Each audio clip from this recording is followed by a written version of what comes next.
السلام علیکم۔ پروگرام آئینہ کے ساتھ طاہر احمد بھٹی آپ کی خدمت میں حاضر ہے۔ آپ لوگوں کو 10-12 دن جو محسوس ہوئے ہیں، عادت بن گئی ہے کہ جب بھی کچھ وقفہ آتا ہے پھر میں تھوڑا سا اظہار وجوہ کرتا ہوں۔ اس دفعہ میرے پاس بہت جینون ریزن تھی کہ میرے قریبی عزیز ان کی وفات ہو گئی، بہت قریبی میرے بہنوئی، تو اس وجہ سے پھر مجھے جانا پڑا، اور وہ ایک مصروفیت الگ سے تھی۔ اللہ تعالیٰ انہیں غریق رحمت کرے۔ دنیا کے کام تو پھر ایسے ہی ہے۔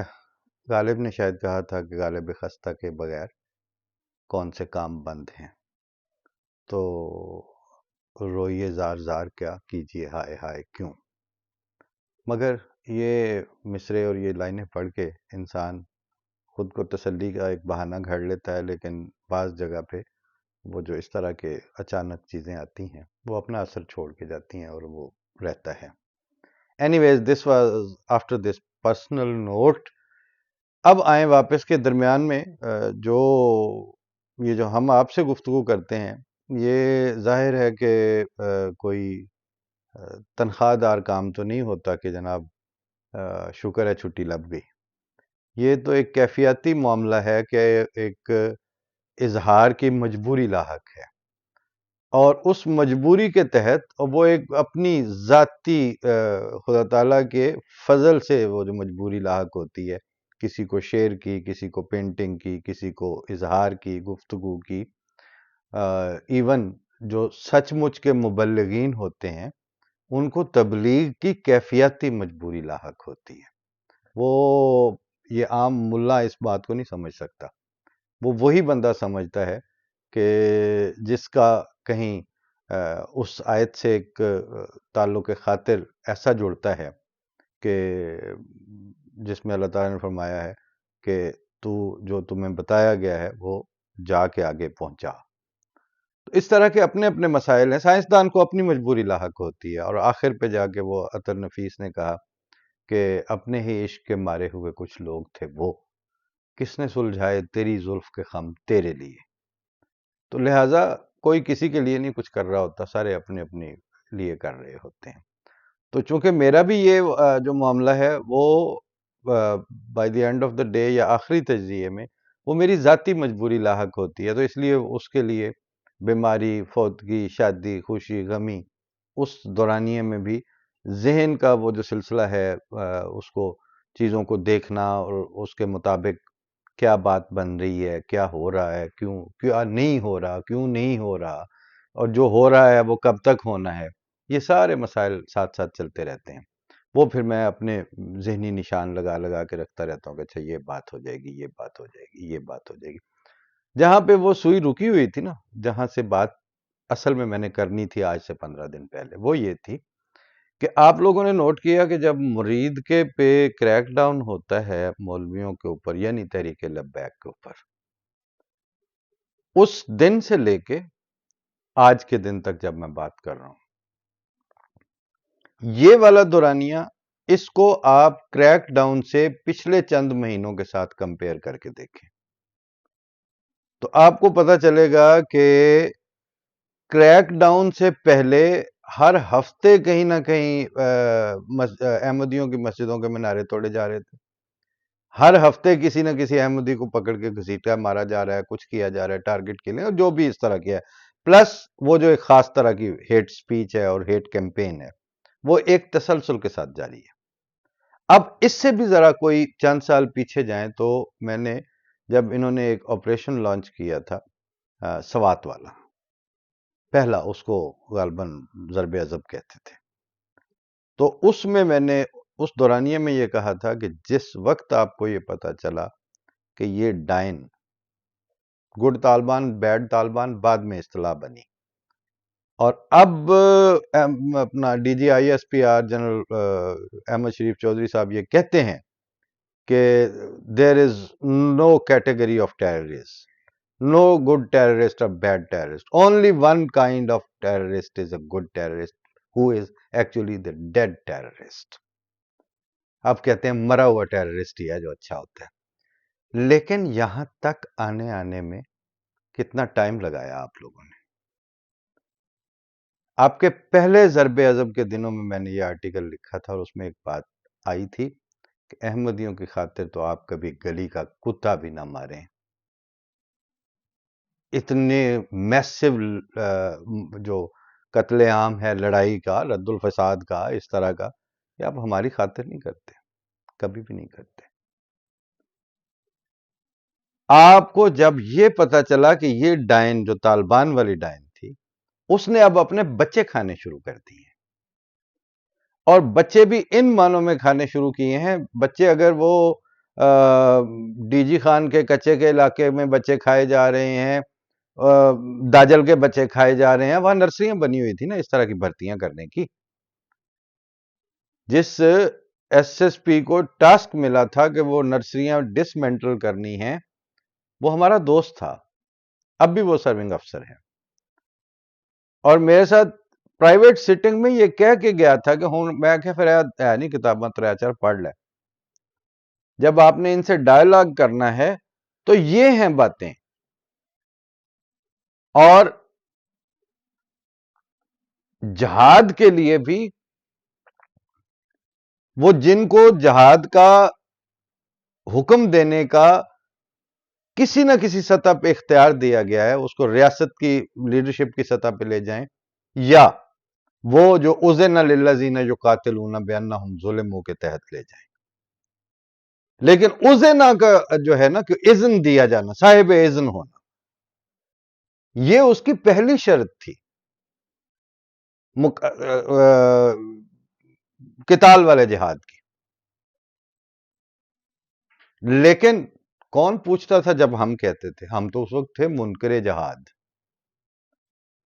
اور ہم نے 132-33 سال جہاد کا منکر رہ کے گزارے ہیں، جبکہ خدا جانتا ہے ہم کبھی بھی منکر نہیں تھے. لیکن صرف خدا ہی جانتا ہے، آپ نہیں جانتے، آپ بھی جانتے تھے، لیکن آپ کو منافقت کے ساتھ جھوٹا پروپیگنڈا اور جھوٹا بیانیہ اس احمدیوں کے ہیومن سٹف کے خلاف تیار کرتے وقت خوف نہیں آیا، کیونکہ نظر کام کر رہی تھی بالکل یہاں تک، اور ہماری لیڈرشپ کی پیرلل نظر جو ہے وہ 300 سال کم از کم تک کلیئر دیکھ رہی تھی. تو وہ جو ویژن کا فرق ہے، اس کی وجہ سے جو ہم کرتے آ رہے تھے اور جو کرتے چلے جائیں گے، ہماری بنیاد اس پہ ہے. اور آپ نے جو کچھ اب تک کیا اور جو آپ آئندہ بھی کریں گے، اس کی بنیاد آپ کی کوتاہ نظری پر ہے. البتہ آپ کی کوتاہ نظری کے شر سے وہ خدا تعالیٰ نے ہمیں محفوظ رکھا ہے. وہ جب چھوٹی سی وہ آخری جو قل اعوذ برب الفلق میں من شر ما خلق، اب یہ ما بڑا عجیب لفظ ہے، مطلب یہ اس میں جو کچھ وٹ ایور، دو چیزیں ہیں شروع میں، قرآن کے بالکل شروع کی آیت میں، وَمِمَّا رَزَقْنَاهُمْ، جو کچھ بھی ہم نے تمہیں دیا ہے. اس کا ترجمہ قطعاً یہ نہیں ہو سکتا کہ رزقنا روٹی والا رزق تھے، پیسے تھے، بس وٹ ایور. ادھر والا ما جو ہے وہ عطا میں ساری کائنات کو گھیرے ہوئے ہے، اور ادھر من شر ما خلق کا جو ہے وہ تحفظ اور بچانے میں اور پناہ میں اس نے پوری کائنات کو سنبھالا ہوا ہے اور گھیرے میں لیا ہوا ہے. تو من شر ما خلق میں آپ کی کوتاہ نظری بھی اللہ تعالیٰ کی تخلیق کے دائرے سے تو باہر نہیں ہے.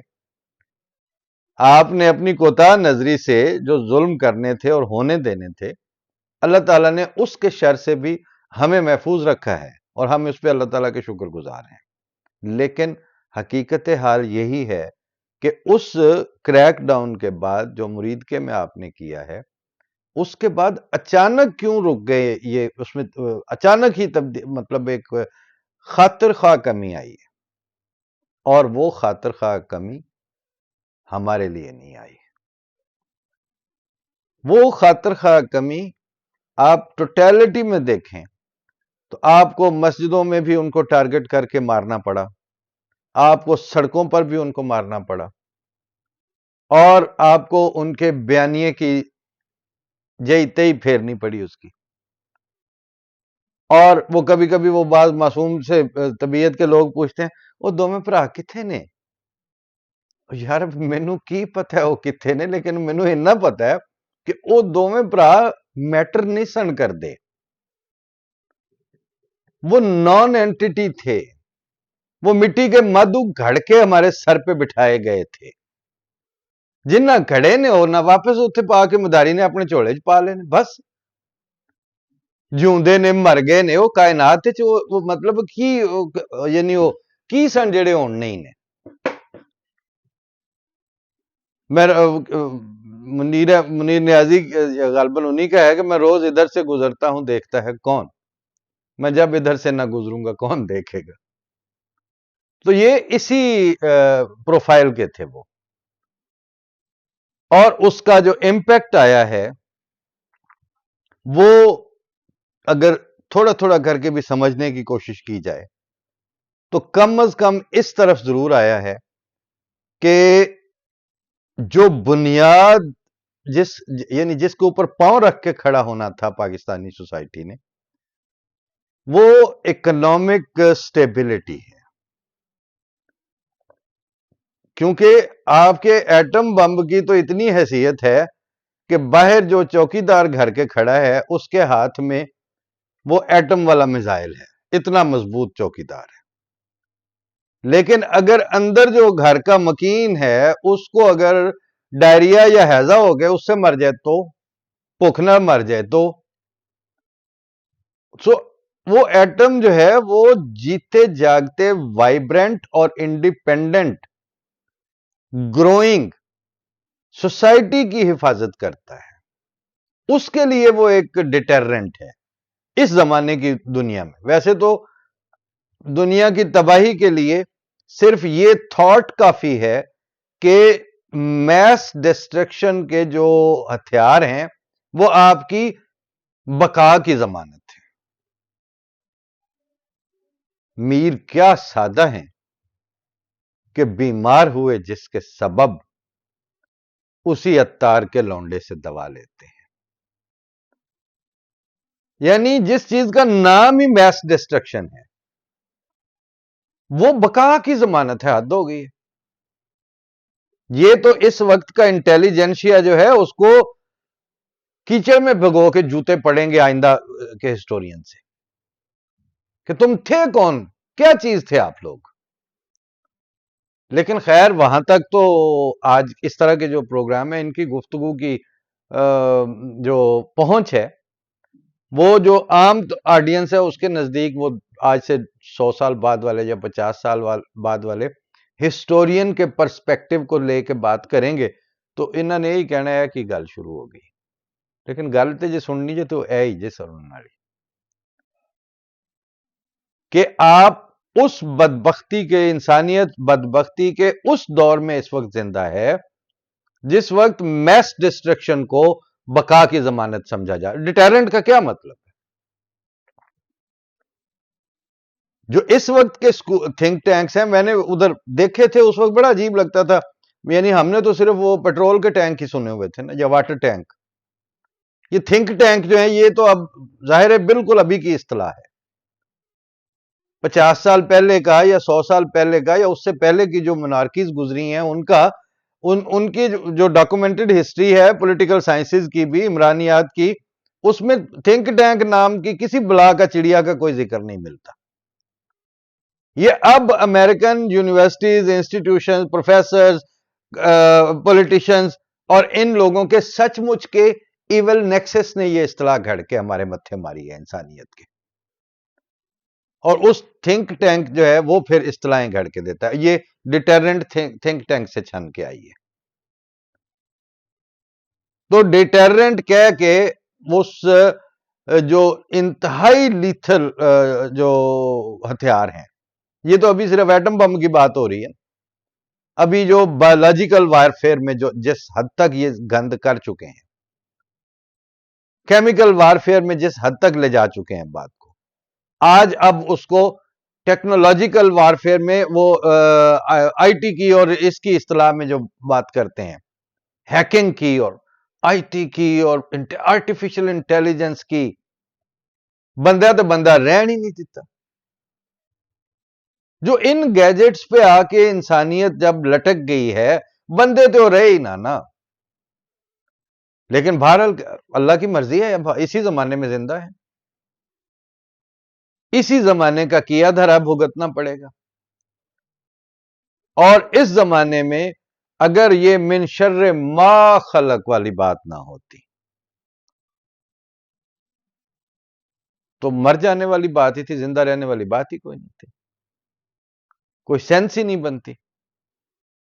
جس حد تک بات پہنچ چکی ہے، یہ میں ایک ایک کر کے کوشش کروں گا. آپ لوگوں کے اپنے مطالعے ہیں، مجھے آپ کے جو علمی اپچ ہے اس کو چیلنج کرنے کا کوئی شوق نہیں ہے. آپ لوگوں کی ایک اپنا پوائنٹ آف ویو ہے، مجھے آپ کے پوائنٹ آف ویو سے ٹکر مارنے کا بھی شوق نہیں ہے. لیکن بھائی میں بھی بیٹھے بیٹھے کچھ سوچتا رہتا ہوں، میرا بھی کچھ تھاٹ چل رہا ہوتا ہے کہ یہ کیا ہو کیا رہا ہے، چل کیا رہا ہے، یہ سارا یہ لے کے کدھر جا رہے ہیں، اور اس سارے میں ہم کہاں کھڑے ہیں. عجیب بات ہے کہ آج قصوں کے طور پر ہم جانتے ہیں، ایک جسے وہ اساطیر کہتے ہیں نا، ہم اساطیر کے طور پر جانتے ہیں کہ جی کوئی فرعون ہوا کرتا تھا وہاں پہ، اور پھر اس کے دربار میں ایک پرورش پا کے لڑکا جو ہے وہ جو پالنے میں اس کی ماں نے اس کو ڈال دیا، اور پھر وہ دریا میں سے رڑتا رڑتا پھر اللہ تعالیٰ نے اس کو بچایا، اور پھر وہ نبی بن گیا، اور پھر وہ حضرت موسیٰ علیہ السلام ہوئے.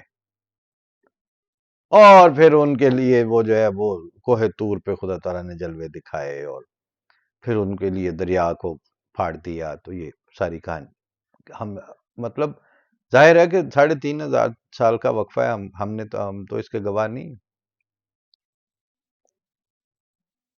قرآن شریف نے ڈاکومنٹ کی ہے تو خود قرآن کے جو انٹیگریٹی ہے، اور خود قرآن کی اندرونی صداقت، اور اس کا ایک چٹان کی طرح مطلب ہر طرح کے اعتراض اور ہر طرح کے حملوں کے سامنے ایز سچ ٹک کے کھڑا ہو جانا، اور ایک ایک آیت نہیں، ایک ایک لفظ کے اوپر اللہ تعالیٰ نے جو اس کی سچائی کی ضمانت دے رکھی ہے، اس وجہ سے اس میں ڈاکومنٹ ہو جانے کی وجہ سے وہ واقعات جو ہیں وہ آج ان کی سند ہے. ادروائز اگر آپ نے ہیومن ہسٹری کی بات کرنی ہے تو ہیومن ہسٹری نے تو پھر تماشے ہی دکھائے ہوئے ہیں صرف. تو اس تماشے والی جو ہیومن ہسٹری ہے، اس میں اس زمانے میں ہم پہ اسی نبوت کا ہی الزام ہے نا. ختم نبوت کا مطلب نبوت والا ہی نا، الزام تو یہی کچھ ہے. یعنی اگر مرزا صاحب کے ساتھ لفظ نبی نہ آتا تو پھر کیا تھا؟ جیسے ہیں بہت سارے اتنے ریفارمرز ہیں، پھر گاندھی صاحب ہی تھے نا، اور کیا تھا؟ لکھنے والے، پڑھنے والے، سوچنے والے، بات کرنے والے، مذہبی ماخذ سے نتائج اخذ کرنے والے. لیکن سٹینڈ آؤٹ کس وجہ سے کر رہے ہیں؟ اسی وجہ سے. تو اب اگر یہ اس زمانے میں نبوت ہے اور ہمارے لیے یہ اگر نہیں ہے، ہمارے لیے یہ ہے، پھر ہم کہاں کھڑے ہیں اس میں؟ پھر ذرا دیکھیں کہ کس کے عاشق ہیں اس بے امان شہر میں، خیمہ زن آگ کے درمیان شہر میں. کس کا دستے دعا شہر کی ڈھال ہے، کس کے سجدوں کے ہیں سائبان شہر میں. سجدوں کی سائبانی نبوت کے عرفان اور ادراک کے بغیر کہاں سے نصیب ہو جانی ہے آپ کو، اور اب ہے کتنوں کو. تو لہٰذا یہ وہ اس طرح کا جسے کہتے ہیں نا کہ گمبھیر ترین ماحول ہے جس میں اب ہم بیٹھے ہیں. لیکن اس طرح نہیں بیٹھے کہ حال ماں میری ان کی بنے گا. اس طرح بیٹھے ہیں کہ اب علیم صاحب کا شعر سنیے، پھر آج کا پروگرام ختم کرتے ہیں. ابھی یہ گفتگو چلنی ہے. ان دنوں روح کا عالم ہے عجب، جیسے جو حسن ہے میرا ہے وہ سب، لوگ موجود ہیں اب بھی جن کے منہ سے جو بات نکل جائے ادب۔ اب ہم ان لوگوں کی تحریریں پڑھ کے اور ان لوگوں کے خطبے سن کے اور ان لوگوں کے ہاتھوں پرورش پا کے یہاں کھڑے ہیں کہ لوگ موجود ہیں اب بھی جن کے منہ سے جو بات نکل جائے ادب۔ ہمیں یہ کہا گیا ہے، ہمیں یہ بتایا گیا ہے کہ ان پیش خبریوں کو اپنے صندوقوں میں محفوظ کر لو۔ تو اب ان پیش خبریوں کو ہم اٹھا کے دیکھتے ہیں اور پھر اپنے آپ کو ریویو کر کے ری ڈیفائن کرتے ہیں کہ اچھا اب ہم کہاں کھڑے ہیں، کیسے کھڑے ہونا ہے، کیا اس بہاؤ کے ساتھ بہنا ہے یا اس سارے کے درمیان زندہ رہنا ہے اور سٹینڈ آؤٹ کرنا ہے۔ تو یہ جو سٹینڈ آؤٹ کرنے کا دورانیہ ہے یہ گفتگو کا رنگ بدل دے گا۔ آپ کو اگر ذائقہ نہ آیا ہو تو کوئی کامیڈین ڈھونڈ لیجئے گا۔ میں نے تو اب کچھ عرصہ یہی باتیں کرنی ہے۔ فی امان اللہ، السلام علیکم۔